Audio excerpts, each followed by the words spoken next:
namoota baay'eetti qabamaa turtanii haadha lalistuu lalisee faadhanii maal dubartoota malee nama tokko maqaan nuuf turan maanni ati oduma safara keessanii kana mee abshaaloo nan dadhaben amma immoo dubartoota irratti qabamanii lafa jiraachuu dhiisee dubartoota irratti immoo qabame harree dubartoota baay'ee faratti qaqqabamta maaloo sin jiru namni waa ginaa sin jira ati mee dubartii malee maal abshaaloo dubartii irratti qabame naan jedhanii dubartii jalatti qabamuure jalatti qabamu narroo siree ta'e narra ciiftu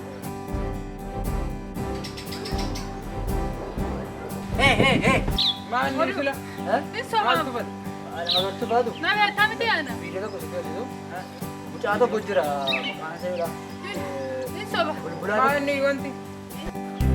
Abshaaloo! Kan daawwachaa jirtan kun Libsuu Miidiyaadha. Torbanitti viidiyoo tokko kan isiniif dhiyeessu diraamaa Abshaaloo. maqaan koo Taatoo Bulbulaan jedhama koomedii nama kofalchiisan diraamoota gaggabaaboo nama bohaarsan baay'ee Libsuu Miidiyaa irratti qabannee isiniif dhiyaataa jirra yeroo gabaabaa keessatti nu eega. Maqaan kiyya Aadha Magartuun jedhama diraamaa baay'ee bareedaa baay'ee ajaa'iba baay'ee nama boonsuu danda'u qabadhee fuuldura keessatti dhiyaachaa jirra. Abshaaloon yeroo dhiyootti koomedii baay'ee dhufaa jira jechuudha. Diraamaa mata dureen isaa Abshaaloo jedhamu qabannee dhufaa jirra. Ani mootu Abbaa Magartuu jedhama. Diraamaa baay'ee namatti toluu fi nama kofalchiisudha. Abshaaloo.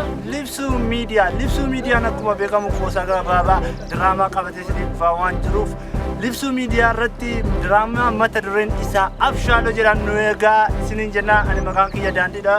Libsuu Miidiyaan immoo akka libsuu ijaatti koomedii Oromoo, aartii Oromoo, afaan Oromoo, aadaa Oromoo, duudhaa Oromoo addunyaarra waliin ga'uudhaaf kana gochuudhaaf maqaa keenya Libsuu Miidiyaan miidiyaatti maqaasni jechuudha.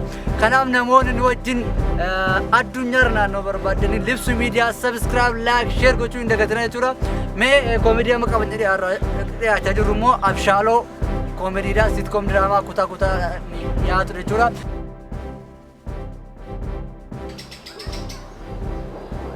Hey! Bawa gartu. Isa mala. Gartu sin. Waatu godha gai.